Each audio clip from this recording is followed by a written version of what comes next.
Veni Creator Spiritus, et ex tuorum visita, impressure.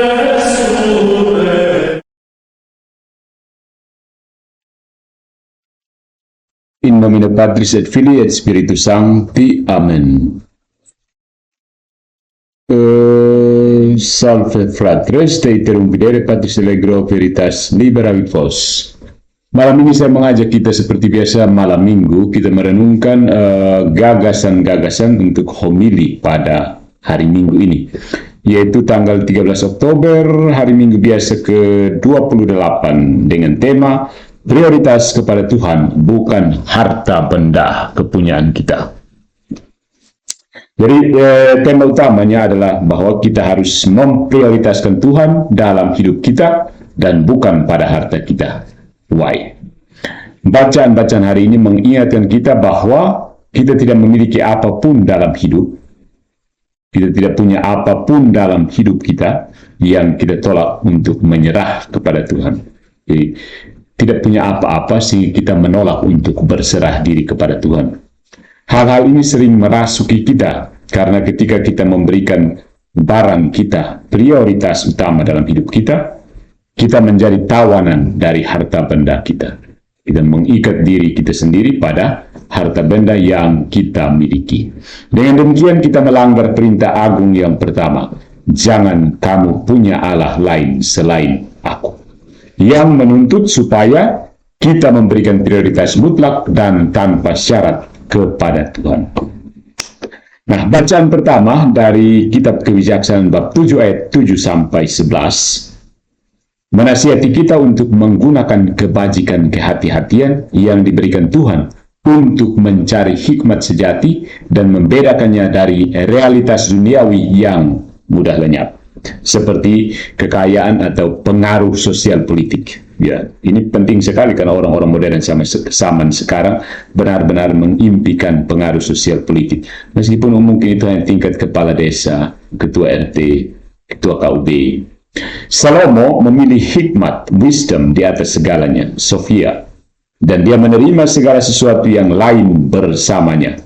Karena Yesus adalah kebijaksanaan yang berinkarnasi, Logos en Sarke. Ya. Ketika kita menempatkan mengikuti Yesus di atas segalanya, kita juga menerima segala sesuatu yang lain bersama Yesus. Di dalam Mazmur tanggapan, yakni dari Mazmur 90, kita memohon kepada Tuhan untuk mengajari kita bagaimana membuat penilaian dan pilihan yang tepat dalam hidup, agar kita bisa hidup bersama Tuhan selamanya. Everlasting. Ya. Bacaan kedua dari kitab Ibrani bab 4 ayat 12 sampai 13 memperingatkan kita bahwa kita bertanggung jawab kepada Allah atas penggunaan apa saja atau penyalahgunaan dari berkat-berkat Tuhan, dan bahwa firman Allah yang hidup dan efektif harus menjadi penuntun kita dalam mengevaluasi penggunaan berkat-berkat-Nya bagi kita. Ya. Firman Allah yang hidup dan efektif. Hidup melalui apa? Ya, melalui manusia-manusia, kan? Nah, dalam pilihan Injil hari ini dari Markus bab 10 ayat 17 sampai 30, kita menemukan 3 bagian penting. Kita bertemu dengan 3 narasi. Narasi tentang perjumpaan Yesus dengan seorang yang kaya, perkataan Yesus tentang kekayaan sebagai kemungkinan hambatan bagi pemuridan, dan janji Yesus tentang pahala bagi mereka yang berbagi harta benda mereka dengan orang-orang yang membutuhkan. Mengingatkan orang kaya tentang perintah-perintah yang berhubungan dengan relasi dengan orang lain, Yesus menantang orang kaya tersebut untuk menjual apa yang dia miliki dan memberikan uangnya kepada orang miskin.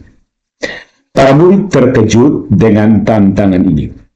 Tetapi Yesus menyatakan bahwa agama yang benar, the true religion, terdiri, de vera religione, terdiri dari berbagi berkat seseorang dengan orang lain daripada menimbun dan atau terlalu terikat padanya.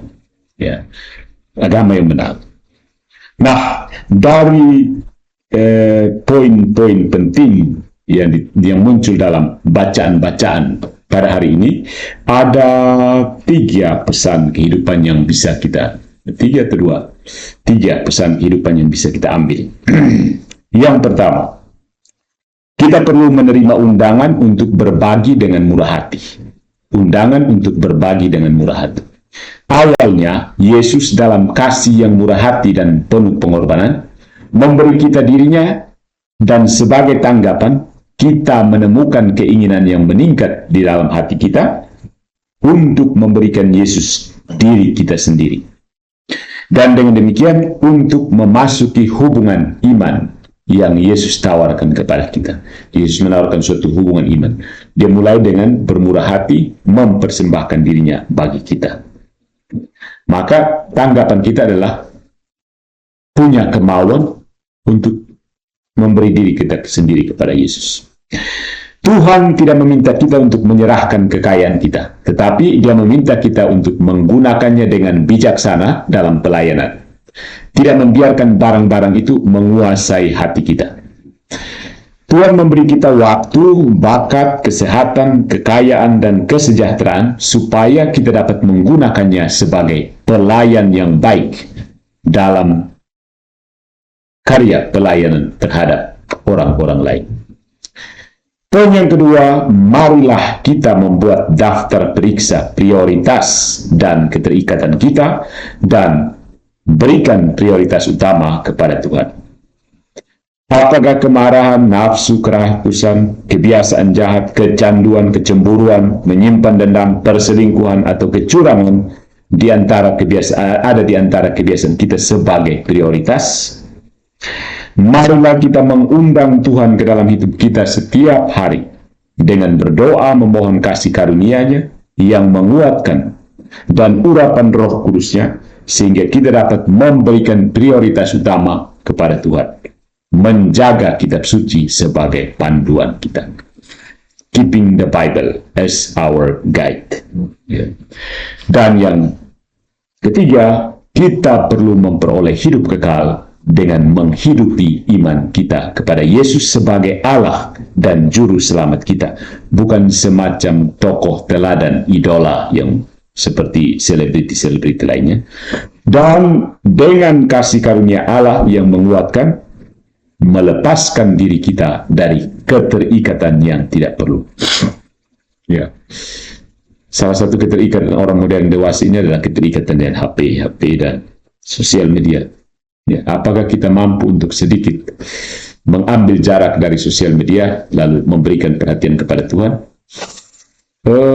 Gadget sekarang kan bisa dipakai juga sebagai sarana untuk bertemu Tuhan. Ada teks-teks doa, misalnya kami yang imam biarawan biarawati bisa langsung membaca doa briefing dari gadget. Jadi mungkin orang pikir itu terlalu ketergantungan juga ya. Tapi kadang-kadang mungkin harus ada waktu di mana off, segalanya off.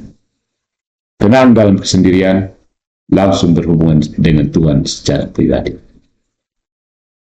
You decide for yourself.